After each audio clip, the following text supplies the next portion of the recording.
حالانکہ ہم یہ سوچ کر اس نیت سے روزہ رکھتے ہیں کہ اللہ راضی ہوں، ہمیں اللہ تعالیٰ اجر و ثواب دیں اور ہمارا ٹھکانہ جنت ہو، یہ ہماری نیت ہوتی ہے کہ یہ ریوارڈز مل جائیں ہمیں۔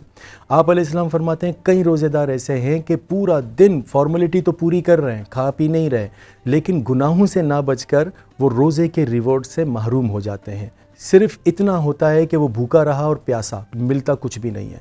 روزے کا ایک میٹیریلسٹک تناظر ہے کہ جس میں مفتی صاحب کہیں گے کہ بھی آپ کا روزہ ہو گیا، آپ کو قضا نہیں کرنی، واللہ عالم بالصواب۔ محمد صلی اللہ علیہ وسلم فرماتے ہیں کہ یہ اجر ثواب تب ملے گا کہ جب آپ وہ مقصد جو روزے کا ہے نا، گناہ چھوڑنا، اس کے ساتھ روزے رکھیں گے، اور اگر روزہ بھی رکھا، نافرمانی بھی ہوتی رہی اللہ کی، تو پھر ایسی صورت میں ریوارڈز کچھ نہیں ملیں گے۔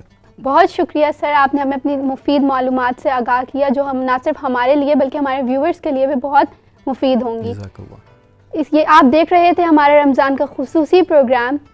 ہمیں اپنے فیڈ بیک سے ضرور آگاہ کیجیے گا، امید ہے آپ کو پسند آیا ہوگا۔ اگلے پروگرام تک کے لیے اللہ حافظ۔